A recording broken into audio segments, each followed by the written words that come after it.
a blessing to assemble with you all, with friends and family that we get to see on a regular basis, and friends and family we don't get to see that often. Matthew chapter 10 is our text. We're going to continue our way moving through this book this morning, 5 through 42. So I encourage you to open your text to that place if you haven't already.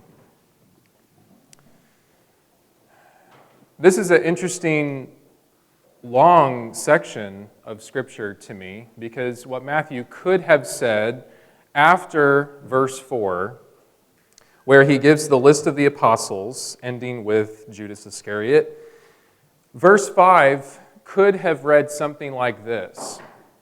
Jesus called his 12 together, and he talked with them for a long time about what they needed to understand about the mission that he's sending them out on. Period, move on to another story.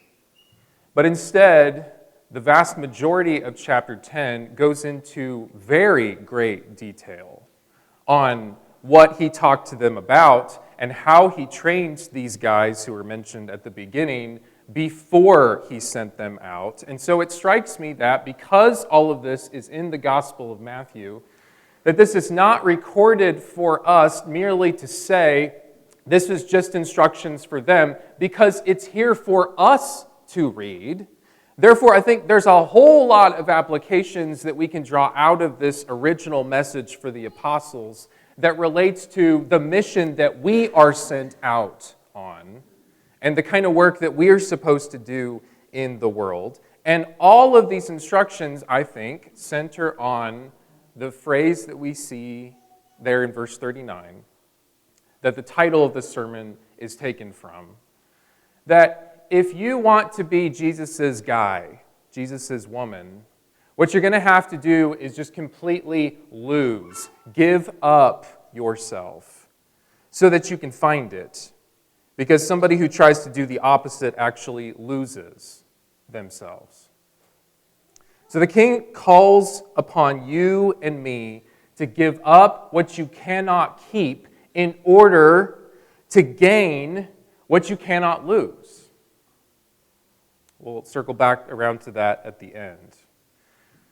But let's start here in verse 5, and let's start working through the things that he tells them about what to expect, about the attitudes they need to have going forward. I think we can learn some interesting things here. Notice there are some limits that Jesus places on the scope of their mission.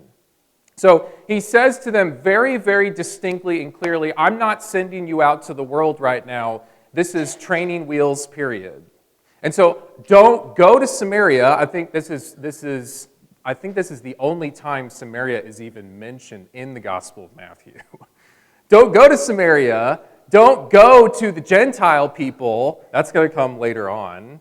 But just stay in Israel, heal sick bodies here, cast out demons, preach your hearts out amongst your own people in your own backyard. I was fortunate enough as a teenager to go several years to a young men's Bible camp in the state of Alabama. And I don't know if the name Sewell Hall means anything to anybody in this room, or if anybody knows him. But he was one of the older gentlemen, older preachers who was there trying to equip us youngsters to serve. And the first sentence there on that point is what he said to us in one of those teaching sessions. Preach at home before you preach in Rome. And I think that's the idea that Jesus is getting across here. Eventually, they're going to preach in Rome, literally. At the end of the book of Acts, Paul is in chains, but he's there in the belly of the beast, in the empire, the capital city. But long before that happens, what you got to do is you got to start with the people nearest to you before God uses you in other places. That's Matthew 28. That's going to come, but the gospel is to the Jew first, Romans 1, and then also to the Greek, but that is later. And this is a kind of thing that we see happening with Bible characters throughout the storyline of Scripture. Because what was Joseph before he was second in charge of all of Egypt? Well, he was the God-fearing guy in the prison who swept the floor and took out the garbage when he was supposed to. And then eventually he becomes overseer of the prison. Eventually he becomes overseer of one of the most powerful nations in the world at the time. Think about Daniel. Who was he before he became the ruler over the province of Babylon and the chief prefect over all of the wise men? He was the exiled kid who was quietly making arrangements with the guy who was over him to not defile himself with the king's food.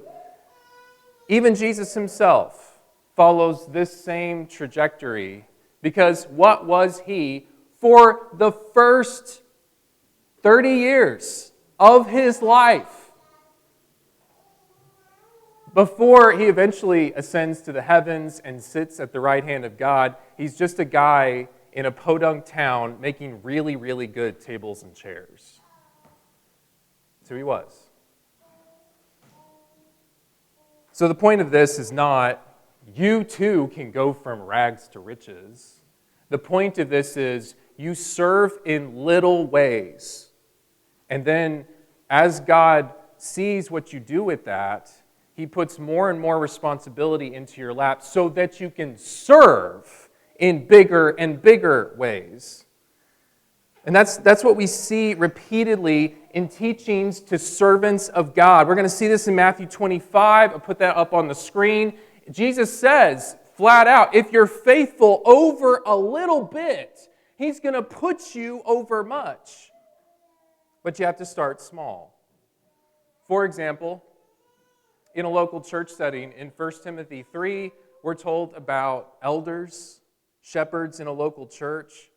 Where do you have to start? If you want to be a shepherd over an entire congregation of sheep, where do you first have to begin? It starts with the household, doesn't it? Shepherding your family first, before you even think about shepherding a whole bunch of sheep that you're not even related to by blood. You figure out how to walk with your children first. You teach them. You play and pray with them. You laugh with them. You cry with them. You bind up their wounds. You shape their hearts. You be there for them. The home is the proving ground for a man in God's spiritual family.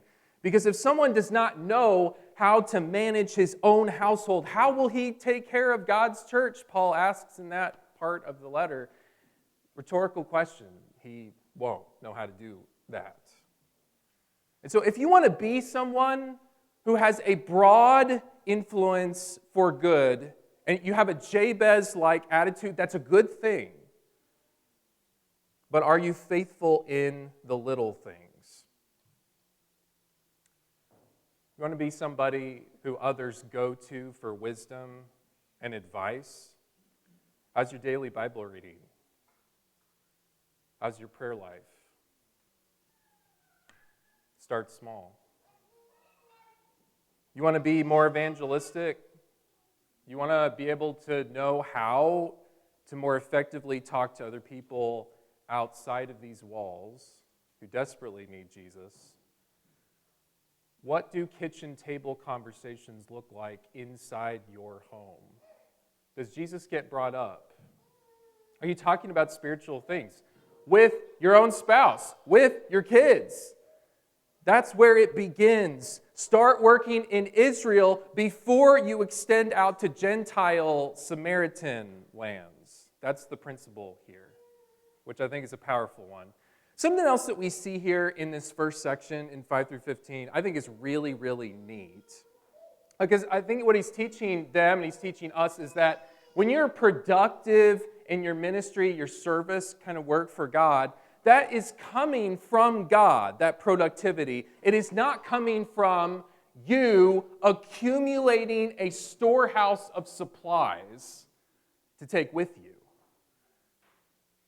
and that God is going to provide the nourishment you need on the road. These instructions seem really strange, don't they? When he's coaching them, he says, I want you to take a trip, but I don't want you to pack anything. No suitcases, no extra bag, no money belt. In fact, don't even expect to receive a bunch of financial rewards as you go out and you do this work. Give without pay, because you have received me without pay. And so don't take a whole bunch of equipment with you. This is all feeding into the biblical thought stream that runs throughout the Bible of when you accumulate, fill in the blank, whatever it is, it's not sinful, it's not wrong to have a bunch of riches. It's not wrong to have a bunch of knowledge. But what do riches and knowledge in abundance tend to do with our hearts? It tends to say to us, you can be pretty self-sufficient because you have this. And so God then becomes this person in the background of my life that I really only go to in the dire situations when my storehouse runs dry.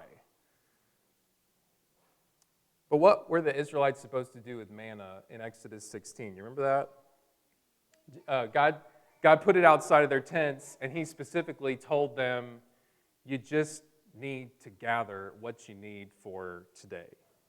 And if they ended up gathering more than that, you remember what happened to the manna? It bred worms, and it stank, and they had to get rid of it anyway, and they couldn't hold on to it. Give us this day our daily bread. That's where that originally comes from. And you remember what Jesus has to say about amassing wealth? It's very difficult for those who have money to enter the kingdom of God, Mark 10:23. Remember what Paul says about accumulating knowledge. Knowledge does what? Puffs up. But love builds up. I like the way the ESV translates that in 1 Corinthians 8, verse 1. And that is coming from a guy who had a lot of knowledge himself. The Apostle Paul was very well educated.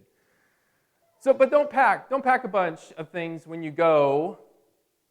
But if the apostles aren't going to take a lot of things with them, how are they going to survive? How are they going to do their job on this trip? Well, they're going to have to depend on the generous hospitality of the people that they are with, who they stay with, who they are serving. This is such an interesting thing because this does a couple of different things for them. Number one, it obviously drives them closer to God, who's sending them out, but also it moves them into a deeper relationship with the people who are in front of them because they don't have a lot of stuff with them in the bag.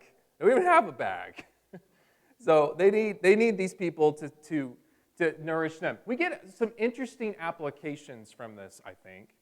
And the first one is, don't feel like you have to be 100%, 90%, 80%, 70, 60, 50 in order to throw yourself into some work that needs doing amongst the people of God, amongst Israel. But there's a temptation there that we're all going to face because we're going to see needs, and I really appreciate. So I did start bawling during that song, but because that song talks about, and I think in the second verse that there is an overwhelming number of needs that you can look out and see around you, and we're finite in all kinds of different ways. So you're going to feel that sometimes, like I do. That emotionally or physically or financially or in some other way, I just don't feel up to, I don't have my ducks in a row to do this thing, help this person, meet this need. And that if I can just pack a money belt, if I can pack some extra clothes and another staff, then I can do that later. But Jesus would say, use what you have. And even if it's not much, guess who I am? I'm the God who provides all strength. And the other neat thing about this is that if you are looking for nourishment, emotional nourishment, physical nourishment, nourishment in some way. How are you going to get that? How are you going to find that? Remember how the Old Testament priests and the Levites, how did they survive? They didn't have extensive territories like all the other tribes did.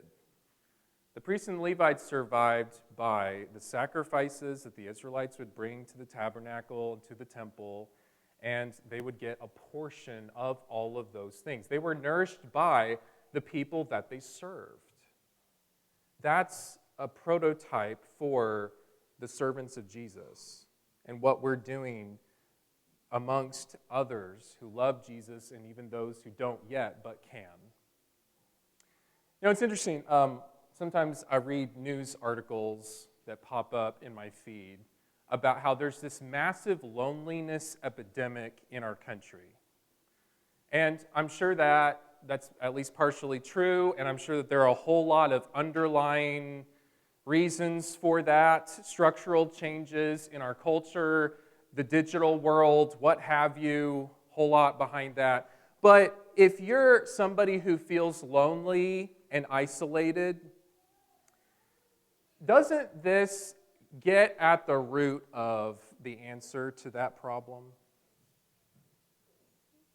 Go find somebody to serve. Go find somebody to help and love and make that person your friend. Not your project, but your friend. And I've heard Laura talk about that sometimes, and I totally agree with that idea. That's the idea embedded in this text. Draw your nourishment from the person in front of you who you're trying to pour into. If you let them, they will be your friend too. And then you won't be as isolated and lonely as you were before you stepped into God's work. So this is a powerful point that we see here. When we go to 16 through 25, he's talking about the need for endurance. Verse 16 is probably a verse that most of us in here have read or heard before, but have you ever stopped to picture that scene? Have you ever stopped to imagine yourself as the sheep in that illustration? So your shepherd calls you over as a sheep, and the shepherd says, okay, so there's a big meadow over there with a pack of 100 wolves in it. And they're all chomping with their mouths. They all look really hungry. And I want you to go trot out there and kind of just plop yourself in the middle of all of those wolves. And I'll be here. I'll be watching over you. But you go out there and you do that. Would you think that your shepherd had lost his mind? Or would you trust your shepherd in that situation? I think that's what Jesus is saying here, is the world, broadly speaking, wants to eat you alive. And so you need to go out there, and you need to draw people out of it, and you do need to be smart. You don't need to be dumb. Be like a serpent, not the Genesis 3 serpent who's going to cause others to stumble, but have cunning like a serpent does, but also be innocent and holy in what you do, and know that you're going to be under the eye of God in all this. The Spirit is going to be speaking through you. You know, one of the dominant themes of the Scriptures is that the world at large is going to hate you, and that you should not be surprised about that. Jesus talks about it. Hebrews talks about it. John talks about it. Peter talks about it. It's all over the place.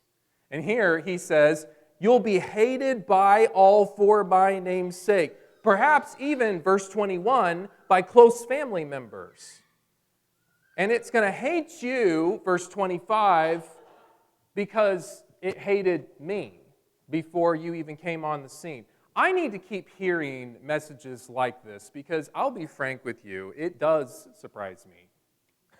It keeps surprising me. when I even encounter much more mild forms of the strong words that I have up on the screen of hatred, betrayal, rejection. Because I assume when I'm talking with people, interacting with people, I assume that if I'm warm, if I'm sincere, that I will have a reaction of warmth and sincerity coming back to me, but that is not always the case. And so when I encounter coldness and rejection, my knee-jerk reaction is to say, well, that must be my fault. And sometimes it is. Sometimes I haven't seasoned my words with enough salt for the occasion. And so sometimes that requires an apology on my part and making that right. But as I've said before in previous teachings, we have to be very careful to never apologize for the gospel message itself. Because if you are applying it to somebody else's life in ways that they need to hear it, it is not your fault, and it is not God's fault or the fault of Jesus the King if they don't want it. And so Jesus says, when you meet somebody who doesn't want it, just move on. If they're not sincere seekers, there's only so much you can do. Go to the next town. Because we have limited time. Yes, we need patience. Yes, we need to have steadfast love in our relationships with other people. And no, we don't need to just cut somebody off at one conversation. Well, that's the end of you. You must not be interested. No, but if somebody remains apathetic, if somebody remains antagonistic, I'm not going to keep beating my head up against a wall. We're going to shake the dust off and we're going to move on. Because there's always going to be somebody else to teach and to love and to serve. You will not have gone through all the towns in Midwest America before the Son of Man comes, is the point of all of this. And by the way, this point that we're talking about what we can expect in the world, doesn't this make us that much more eager to make this place an oasis of honor and support and encouragement? Because if we're finding rejection out there, and then we come here and we find rejection, where else are we going to go for encouragement? We need to work hard at that because of this. So, move on if you're going to not find sincere seekers in the town that you're going to. But also, I think we have this idea embedded in the text too, that intense opposition from the broader culture out there, it provides golden opportunities for the good news to spread in ways that it just is not going to spread in times of peace. This is an interesting idea. Now, the apostles are not always going to be teaching fellow Jews, because you notice verse 18 is pretty explicit about this. There aren't a lot of governors and kings amongst the Jews. So someday you're going to be dragged before those type of people. You're going to bear witness in front of Gentiles. Because how is Felix and Drusilla and Festus and some of these, Agrippa, Herod Agrippa, and his wife Bernice, how are they going to hear the gospel? Is it going to be because they're going to attend a house church in Jerusalem on a Sunday morning? I don't think so. If they're going to hear the gospel, it's going to be because a Paul in chains steps in front of them with the message on his lips and gives it out to the whole room. In Acts 8, how is the gospel going to spread outside of Jerusalem to eventually Judea and Samaria? Well, isn't it going to be because of the persecution that happens with the stoning of Stephen? The Christians ended up scattering in the next chapter, but they went everywhere preaching the word. Sometimes the very best thing that happens to God's people is they go through really hard days. Because the sincere ones among them will not grow discouraged and silent, they will be increasing in boldness and in the spread of the message. And the church grows as a result. So obviously, according to 1 Timothy 2, we don't pray for persecution. In 1 Timothy 2, we pray for a quiet life so that we can live in unhostile environments. We don't seek ill treatment, but some people are never going to come to Christ unless they see a Christian going through horror. And then they'll change. We have to give that kind of example to the world. Unless a grain of wheat falls into the earth and does what? Dies. Then it remains alone. But if it dies, it bears much fruit. As he says here, whoever loses his life for my sake is going to find it. And that feeds into the next section here of who are you going to fear? You're going to fear somebody. But it's either going to be God or it's going to be scary governors and kings and people yelling at you on the street corner about what you're saying. But I want you to notice the kind of point that he makes, which is similar to what we've seen before in the Sermon on the Mount. He knows what is going on with your life.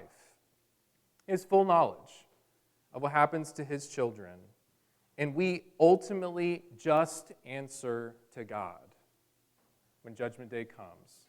And so that gives our work boldness and awe at the same time. Did you notice how many times God says, don't be afraid here through Jesus? Verse 19, don't be anxious when you speak in front of these hostile types of crowds. And then verse 26, verse 28, verse 31, all say together, don't be afraid of these wolf type of people. They can't hurt you in any kind of permanent way. Yes, they can do things to the body that God has given you, but they can't touch your resurrection body. They can't touch your soul. They can't touch your eternal destiny. But there is someone who can do all of those things. So rather, fear him. But notice in verse 29 and 33, how is God referred to as? He is, yes, we're to fear, but he is described as a father with his kids. Good fathers are aware and they care about what is going on with their kids. And God says here, even the smallest details of your life. It's not as if God just sort of looks over at us when we're going through a really hard time. Now, sometimes, I'd say, as a finite father, sometimes extra attention is drawn to a child when an argument has erupted in this corner of the house, or somebody yells out in pain in this corner of the house. Then it's like, okay, now we're really going to be paying attention to that so that we can solve that or bind that up or whatever we need to do with that.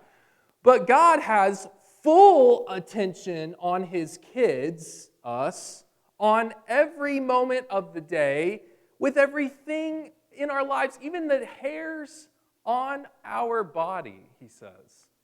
He knows the number of them all. In other words, he knows you a lot better than you even know you, which is a crazy thing and is so full of comfort for us. He knows when you're being mistreated. Because, notice what he says here, he even knows when the sparrows die. Did you know that if you went to an average first century marketplace, the sparrows that you would be able to buy there were the cheapest things in the marketplace? I guess there were just a crazy amount of sparrows back then in their part of the world. And one sparrow was worth 1/16 of a denarius, which is less than a half hour's average wage. Maybe in modern day parlance, we would say they're kind of a dime a dozen. They're just not worth much of anything. If he knows about sparrows, and he knows what happens to them, how much more? The same argument we've seen Sermon on the Mount. How much more does he know and care about you? And so it's interesting to me that in this context, in this section about who are we supposed to fear, it's not them, it's him. Then he talks about our worthiness of discipleship. And our worthiness depends on whether we value him. He values us, hairs on the head, sparrows, all that business. Do we value him above everybody else around us?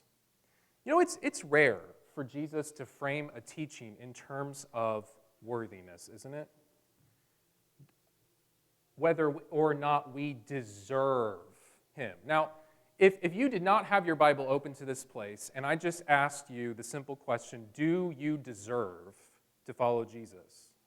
I think all of us would just automatically say, well, no, none of us deserve. None of us are worthy of being his man or his woman. It's kind of jarring to think about that, because on our own merits, none of us measure up, but because of his sacrifice, he looks at us and counts us as righteous. Go to Romans, especially for that kind of thinking. Even though we don't deserve to be justified, he does that because of what he does on the cross. But can we undo that blessing? Yes, we can. In this context, what makes us unworthy? It's by not honoring him above the other humans that we really, really care about. Remember, that was Eli's problem that we just studied about in the book of Samuel. Remember, God told him, you have honored your sons above me by fattening yourselves on the choicest parts of every offering. In other words, Eli, even though you may not have gotten your fork to stick it in that pot, you let them do it without consequence, and so you have, by default, participated in their evil because you did not stop it and restrain them, even though you had the authority to do that. There are a lot of nuances to talk through and to think about when it comes to our human relationships, but at the bare minimum, we need to make this point that our spouse, our kids, our parents, our children, verse 35, our in-laws, he mentions them here, your best friends, whoever you have, human-wise, everybody around you needs to understand that every decision I'm going to make is with Jesus in mind first. How can I put him first? And that's going to be uncomfortable sometimes because maybe you're going to make different judgment calls about some things than family members are going to make. Maybe you're going to have other goals that maybe other family members aren't going to follow, that kind of sets you apart and makes you stick out like a sore thumb. That discomfort is inherent. It's a feature, not a bug. Jesus says, verse 38, welcome to take your cross and follow me. How comfortable is that going to be? Not very. I don't think we can emphasize this kind of point enough about him coming first. If there is sin in your family, and your family is circling the wagons, and your family is closing ranks, and your family is refusing to do anything about the problem that everybody in the family knows about, you have to be the one to stand up and say, this is wrong. And we need to pull in other people to help us figure this out and do something about this. Because sometimes behind closed doors, when the Sunday suits and outfits are taken off And we go our separate ways from this structure. Sometimes behind closed doors, there are terrible things that happen in the households of people who call themselves Christians. Secret abuse of wives, of kids, and when nothing is reported by those who know, it is because often Satan has whispered, "Don't embarrass the family." And the family believes him. And sometimes a church knows that something needs to be done about someone in its ranks, but sometimes nothing happens because Satan has whispered, "Don't embarrass the church. Got to keep up the reputation." And the church believes him. Jesus says through Paul, "Take no part in the unfruitful works of darkness, but instead expose them." Draw the curtain back. As painful as that might be at the time, this is the way of the good news, because Jesus says here, what did he come for? I came to bring what? A sword, not peace. Now, isn't he the Prince of Peace? According to Isaiah, of course he is. But the kind of peace that he brings is not a peace that glosses over sins in order to maintain some sort of superficial harmony. Harmony's got to be deeply rooted in truth and love and service if it's going to be real. And so we've got to be okay with serving a Lord whose teachings are going to naturally divide us from other people, sometimes even from people who are close to us.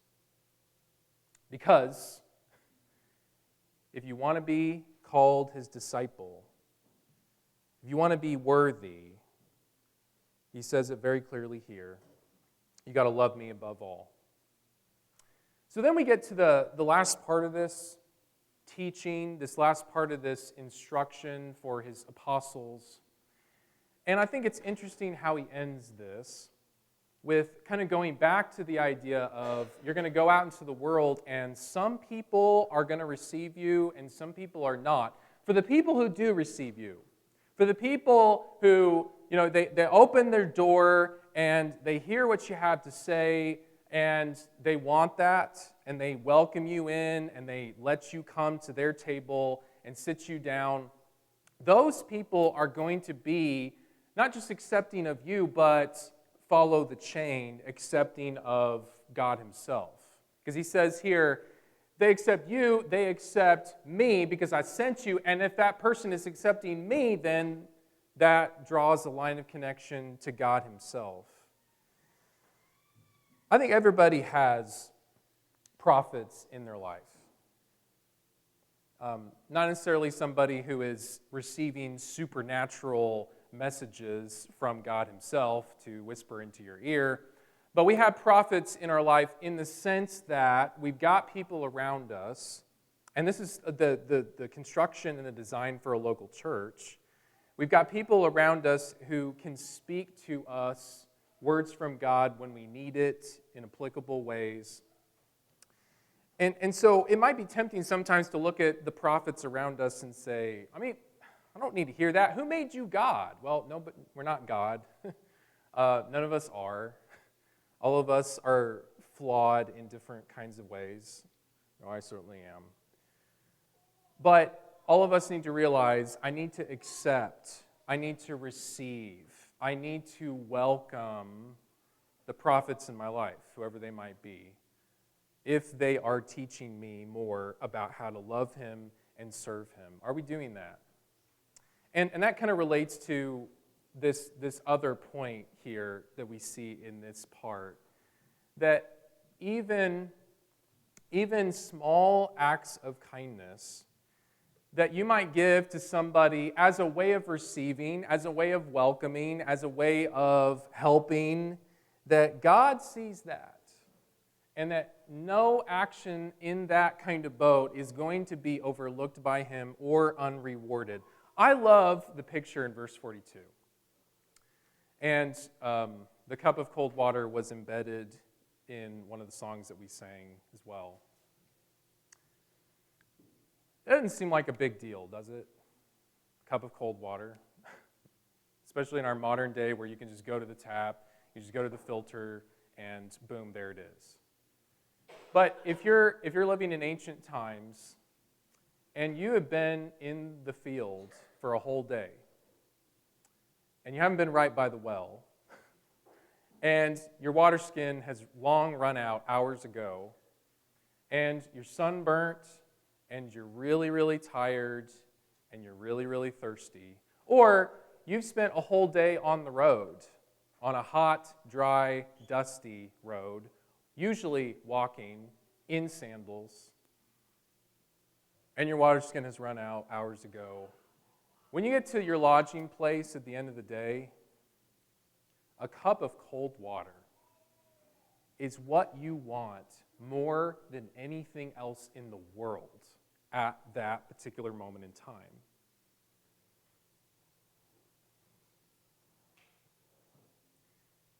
When you have something to give, sometimes it may not look like much. But in God's providence, He can arrange those gifts to be given in ways that mean the world to the person who is receiving them at the time that they are given. I think I've mentioned this before, but sometimes in my ministry life, God has arranged things such that I was given just a few words at needed moments of my life to help me keep going on my road. I'm sure that you can look at your road, you could look at your life, and you could probably say the same thing. They're just little cups of cold water for little ones. He mentions little ones here. I don't think he's literally just talking about children. I think he's referring to these guys who are being sent out who are little in terms of the way that the world looks at people. They're not the kind of people that are going to make the news. They don't have high positions in the world. They're unimportant, but they're quietly going about doing kingdom work. Are we paying attention to the little ones around us? Because they need to be noticed, and they need to be loved and appreciated. And if you reward them, then God is going to reward you as well. Because this is all part of finding our lives, trying to find our lives. And the way that we do that is by losing them. The King calls you to give up what you cannot keep in order to gain what you cannot lose. I wish I could say I came up with that. I did not. I stole that from a missionary named Jim Elliot.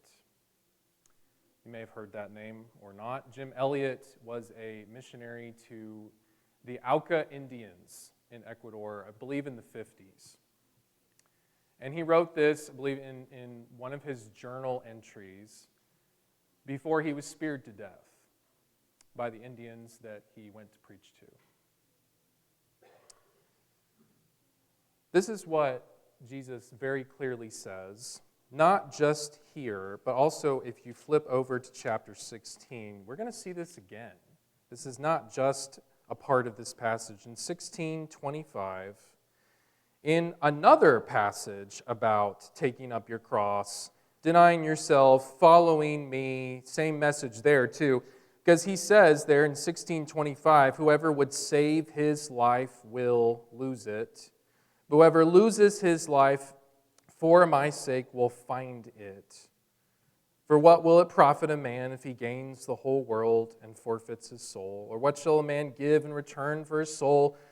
For the Son of Man is going to come with his angels in the glory of his Father, and he will repay each person according to what he's done. Truly I say to you, there's some standing here who will not taste death until they see the Son of Man coming in his kingdom. Are you willing to lose your life? for the sake of Jesus. Maybe, eventually, that will mean dying in a South American jungle in dramatic kinds of ways. But more often than not, it looks like really hard daily sacrifice of what you want, of the kinds of things you would like to put on your calendar, but you don't because your calendar is already full of acts of service for somebody else, etc., etc. In just a moment, we're going to sing the song that Brent has asked us to mark, I believe number 615. But in this moment, I want you to think about you and how you relate to this. Because if you're not someone who has said, I'm going to serve Jesus for the rest of my life, and I am sorry for the ways that I have failed him, and I want to be buried in water so that my sins can be washed away, not because of some great action of mine, but because that's where he does spiritual surgery and cuts off the foreskins of our hearts. If you haven't obeyed the gospel yet, if you have not become a Christian, then you need to. If you have not become a disciple yet in that action, then you still are trying to live your life for yourself. Give it up, though. Die. Die. So that you can live. Think about your life, and if we can help you this morning in any way, let us know. Stand up and sing the invitation song.